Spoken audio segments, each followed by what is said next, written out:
Assalamualaikum warahmatullahi wabarakatuh.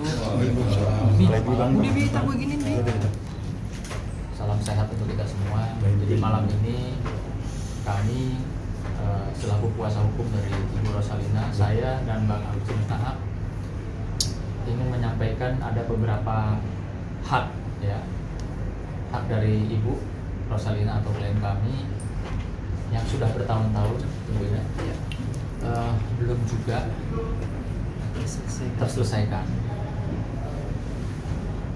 Bukannya tidak bisa diselesaikan, Bu, ya, namun demikian masih sampai detik ini belum juga terselesaikan. Nah, kami tentunya selaku tim kuasa hukum akan terus berjuang sampai Ibu Rosalina klien kami mendapatkan haknya. Karena kalau bicara hak, kita sama-sama tahu dan diajarkan oleh agama manapun, bicara hak kita bicara dunia akhirat, itu, Bu, ya, yang harus diperjuangkan bagaimanapun caranya, walaupun berdarah-darah, tertatih-tatih, tapi kalau kita bicara terkait dengan hak, ya kita harus perjuangkan. Apapun hasilnya, insya Allah nanti kita bisa ikhlas, Bu, ya. Tapi kan harus berjuang gitu, ya, Bu, ya. Itu mungkin dari saya. Cerita kronologis singkatnya mungkin bisa langsung disampaikan oleh klien kami, Ibu Rosalina. Waktu dan tempat dipersilakan, Ibu. Silakan. Bismillahirrahmanirrahim. Assalamualaikum warahmatullahi wabarakatuh. Salam kenal untuk semuanya. Nama saya Rosalina yang tadi sudah disampaikan oleh Bang Sunan. Jadi kronologis kejadian tanggal 18 Desember tahun 2020 itu datanglah usulan untuk meminjamkan dana ke saya dari PT Gema Maritim Energi, di mana direkturnya adalah Fauzan Fadel Muhammad. Nah, besaran pinjaman itu adalah 1,5 miliar, dan waktu itu saya memberi pinjaman itu karena mereka membuat proposal secara lisan mengatakan ada proyek PSN Tuban. Mungkin bapak-bapak semua tahu bahwa kita harus mandiri BBM. Jadi Tuban 1 sudah berlangsung dan Tuban 2 yang harus mereka kerjakan itu terhalang dengan adanya COVID di tahun 2021 bulan Maret atau April pada saat kita di lockdown. Nah, selama kurun waktu dari tahun 2020 PT Gema Maritim Energi itu masih membayar bunga. Jadi dana itu saya pinjamkan dari salah satu lembaga keuangan koperasi dengan bunga yang sudah disepakati. Saya tidak mengambil 1 sen pun kelebihan dari pinjaman itu, walaupun fixed aset saya yang saya gadaikan di koperasi. Nah, kalau saya bicara fixed asset menjadi pikiran suami, jadi mengejar ini kurang lebih sudah 3 tahun. Hak saya ya terabaikan. Jadi PT ini masih membayar bunga dari tahun 2020 Desember sampai dengan Juli 2022. Setelah itu setiap saya tagih bulanan melalui sekretaris saya, selalu mereka mengelak dan tidak pernah memberi alasan. 1 tahun terakhir telepon saya diblok oleh Direktur PT Gema Maritim Energi tersebut. Saya sudah pernah datang ke kantor MPR mau menyelesaikan ini kekeluargaan dengan orang tuanya, tapi saya ditolak. Bahkan WA saya pun masih ada bukti yang saya simpan. Tadinya orang tuanya adalah Bapak Fadel Muhammad. Ininya saya ingin menyelesaikan, kenapa berlama-lama sampai 3 tahun. Jadi keseharian jiwa keibuan saya itu muncul karena saya lihat memang saya keseharian saya adalah relawan membangun anak-anak muda untuk masuk menjadi tuan rumah di negeri ini adalah di sektor industri kecil menengah. Jadi saya tuh relawan membangun itu. Jadi pada saat mereka mau pinjam dana dengan senang hati, apalagi saya tahu bahwa pemerintah menetapkan Tuban sebagai PSN. Jadi kalau saya menggandeng 2 kuasa hukum saya saat ini adalah saya hanya menuntut hak saya saja. Tadi seperti yang disampaikan, agama manapun saya menuntut, karena saya baru berani mengajukan ini menjadi masuk ke ranah hukum kira-kira 100 47 hari yang lalu suami saya meninggal. Saya baru sadar sesadarnya, begitu care-nya kami mencari jejak-jejak suami, di mana dia punya utang, kami harus membayar. Sehingga orang utang kami pun harus kami tagih. Nah, kalau saya katakan tadi menurut agama kalau kematian itu adalah takdir, tapi sesungguhnya suami saya sedih melihat saya yang selalu mengejar Fauzan, Direktur PT Gema Maritim Energi, dan berusaha kemana-mana saya mencari untuk mediasi kekeluargaan, tapi tidak pernah ditanggapi dengan serius. Jadi kira-kira kronologisnya seperti itu. Terima kasih. Oke, teman-teman semua, per hari ini Ibu Rosalina sebagai klien kita sudah memberikan kuasa secara resmi ya ke kantor hukum Menangkap Pakar. Saya bersama rekan saya Sunan Kalijaga ya. Jadi ada tanda tangan meterai 10.000. Artinya secara resmi Ibu kami dampingi sebagai kuasa hukum. Dalam hal ini adalah di non litigasi ya, karena litigasinya sudah ada rekan-rekan tim yang lain yang akan melaksanakan sidang di tanggal berapa Bu ya? 19. Jadi besok ya? Ya, besok. Jadi perlu saya sampaikan bahwa ini seorang ibu yang lagi memperjuangkan haknya. Ibu umurnya sudah berapa Bu ya? 65 tahun. 65 tahun. Dan saat ibu dalam kesusahan karena memang ada aset yang diagungkan Bu ya. Nah, sehingga sampai almarhum bapak juga karena kepikiran sehingga sampai harus meninggal dunia. Walaupun itu kami semua turut berduka cita Bu ya. Tapi namanya hak itu harusnya di sini kan jelas hak ibu itu diakumulasi menjadi 4.276.500.000 rupiah yang harusnya dari PT Gema Maritim Energi GME dengan direkturnya Pak Fauzan Fadel Muhammad itu harusnya sudah bisa menyelesaikan.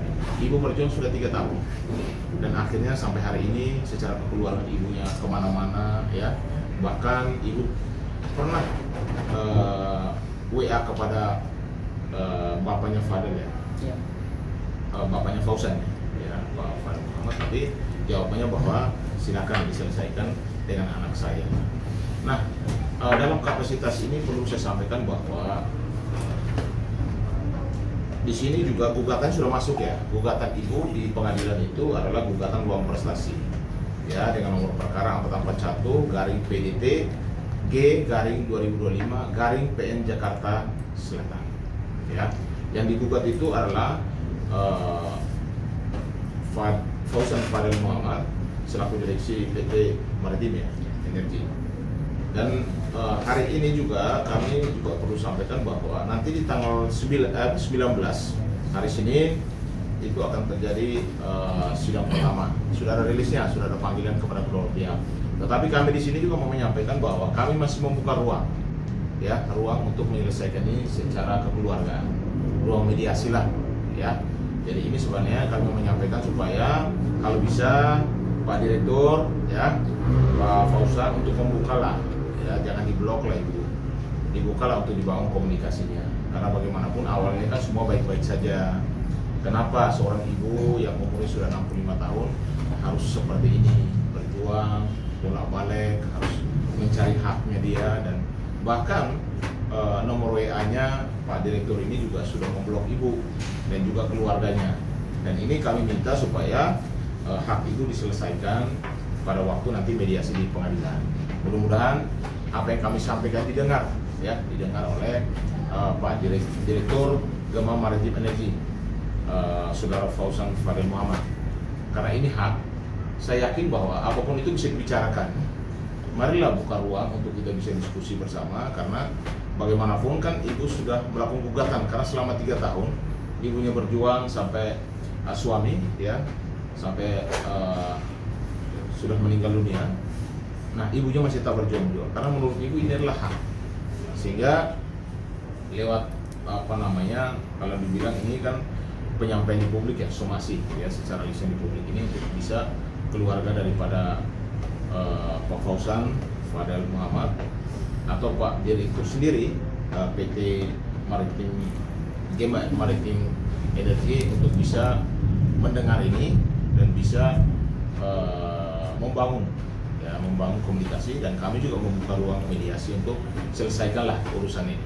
Ya, kalau saya prihatin juga karena ibu yang sudah umur 65 tahun harus berjuang mati-matian untuk haknya dia. Karena apapun itu, uang yang diberikan itu adalah uang juga dari koperasi, ya, yang mana ibunya menjadi beban karena dia harus membayar itu terus. Dan sedangkan apa yang menjadi haknya ibu atau tanggung jawab daripada PT Gema Maritim Energi yang harus diselesaikan tiap bulan kepada ibu ternyata sudah tidak lagi, Bu, ya. Jadi itu saja yang kami sampaikan. Mungkin ada pertanyaan dari teman-teman, silakan. Ibu mungkin sudah sempat mendatangi kediamannya atau ke kantornya mungkin? Ke kantornya udah, ya, ke rumah enggak ya. Karena, Terus ketemu? ketemu. Apa? Ya, waktu itu saya masih melihat ada etikat baik, tapi Tahun tidak berapa itu? sesuai ya. Tahun berapa? 2024. Kemarin. Ya. Tahun lalu ya? 2024 awal ya, kurang lebih itu ya tidak sesuai ya. Kalau yang saya ajukan itu Sebelum sampai kita jelasin. Ya, jadi pada prinsipnya ibu sudah berusaha lah, ya, mendampingi, ya, datang ke kantor untuk minta supaya haknya diselesaikan. Ternyata sampai hari ini kan teman-teman dengar sendiri bahwa ibunya terpaksa harus ajukan gugatan karena sudah diduga tidak ada etikat baik, ya, komunikasi juga tidak ada, ibunya juga di-lock nomornya, ya. Teman-teman semua, mari kita juga, ini suatu keprihatinan menurut saya bahwa ketika niat baik ibu untuk membantu anak-anak muda, ternyata ibunya harus mengalami hal seperti ini, harus berjuang sendiri, tertatih-tatih sampai 3 tahun, dan sampai saat ini pun ternyata haknya belum terselesaikan. Bang, alasannya tidak dibayarkan karena apa, Bang? Artinya apa memang highlight itunya? PT-nya atau seperti apa? Ya, itu nanti di pengadilan kita buka ya. Pada prinsipnya ibu yang minta haknya, karena kan waktu itu kan memang ada PT yang memang menerima dana ini kan gitu. Soal nanti pembayaran kenapa terhambat dan tidak, harusnya komunikasi kan dibuka gitu. Ternyata kan enggak. Makanya ibunya ya terpaksa harus menggugat di pengadilan. Wan prestasi. Jatuhnya wan prestasi ya, Bang? Wan prestasi tingkat janji. Ya cedera janji. Tapi Kak, nggak ada siminat etika untuk mengambil surat atau bagaimana? Ya sampai saat ini belum ada. Makanya ibunya sampai 3 tahun berjuang ini gara-gara ini kok tidak ada lagi. Harusnya tiap bulan kan dikasih, Bu, ya. Iya. Ternyata udah di stop. Dari tahun berapa, Bu, ya di stop? 2022. Yang 2022 udah nggak dibayar lagi. Tapi itu nggak pakai bunga nggak kan? Hanya pure pinjam aja gitu kan? Pakai bunga, Oh, kan pakai ini bunga. pinjaman melalui koperasi. Berapa persen? Saya yang menjamin dengan fixed aset saya yang di koperasi. Berapa persen kira-kira? Dan ada perjanjiannya, itu nanti kita Perjanjian. ada perjanjian ya. Teman-teman semua ada perjanjiannya. Sehingga apapun itu di sini ada perjanjian ya. Perjanjian modal usaha ya. Iya. Nah, ini ada perjanjian. Bang, ini jatuhnya pidana apa perdata, Bang? Perdata. Perdata ya? Tapi kalau ada unsur pidananya kita pasti juga akan. Bang, PT masih ada nggak sih, Bang? Hah? PT masih ada? PT-nya masih. Masih ada, masih berjalan, Bang? Ya, sampai saat ini kalau dilihat bahwa haknya kan harus diberikan itu kan ya, PT yang kalau PT-nya bermasalah kan harus dikomunikasikan, kan begitu. Jadi kan haknya tidak bisa hilang loh. Bagaimana bisa hilang hak orang? Ya kan? Apakah ada kepailitan dan lain sebagainya, kan harusnya kan melalui putusan pengadilan. Dan itu kan sampai saat ini belum dikasih tahu ke ibu ya, belum dikasih tahu. Bang, kan tadi bilang sudah menerima ya. Berapa kali sih menerima dari hasil perjanjian itu dan berapa nominalnya? Jadi begini, kita mau sampaikan bahwa sebenarnya dari sebelum tahun 2022 ya, 2022 itu kan memang pembayaran bulannya kan ada. Tapi ternyata setelah itu sampai saat ini ya akumulasi 4,276 miliar itu menjadi tanggung jawab daripada PT, itu yang harusnya dibayar kepada ibu menjadi hak. Ya. Saya rasa cukup ya. Kalau bukti apa aja Bang nanti yang dilampirkan? Ada. Nanti begini, kalau untuk yang litigasi sudah ada tim sendiri. Yang nanti mungkin tanggal 9 sidang pertama ya, tanggal 19 silakan teman-teman datang ke pengadilan Jakarta Selatan. Ya. Kalau tidak hadir gimana, Bang? Jadi hari kan ada panggilan duluan. Karena ada aturannya kan. Rilisnya sudah dikirim. Kalau memang tidak hadir harus ada alasan loh ke pengadilan. Kenapa tidak hadir? Tapi kan pengadilan biasanya ngasih panggilan kedua. Kalau memang tidak hadir. Dan mudah-mudahan hari lah. Dan kami sih berharap mudah-mudahan diberikan mediasi oleh pengadilan. Mudah-mudahan bisa diselesaikan di jalur mediasi. Itu totalnya 4 miliar ya? Total hak ibu yang PT ya, PT Gema Maritim Energi harus bayarkan itu 4.276.500.000 rupiah. Itu sama pinjaman pokoknya bang? Ya semua, akumulasinya di sini. Akumulasi. Dan semua ada kesepakatan kok. Ada perjanjiannya, itu jelas. Ya. Tapi semuanya nanti kita buka di pengadilan. Ini kita hanya memberikan informasi secara publik supaya kalau bisa lah. Karena tidak bisa komunikasi lagi karena handphonenya sudah di-close. Sehingga mau tidak mau kita harus sampaikan kepada publik. Tadi menjawab Bapak pengadilannya di Pengadilan Negeri Jakarta Selatan. Ya, Cukup. Oke, Ibu, mungkin terakhir pesan apa yang ingin disampaikan ke Bapak Fauzan? Ya, membereskan hak saya aja dari PT itu dan Pak Direktur yang bertanggung jawab. Jadi saya tidak akan menuntut yang lain, hak saya aja yang dituntut.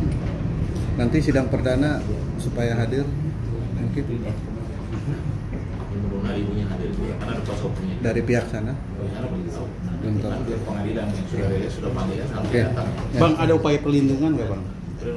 Artinya nih kan ini kan tentang ini ya apa namanya utang piutang ya mungkin secara mungkin untuk keselamatan ibunya juga. Nggak ada ancaman ya Bu? Bentuk ancaman teror nggak ada ya Bu? Hanya nomor teleponnya di blok itu. Iya.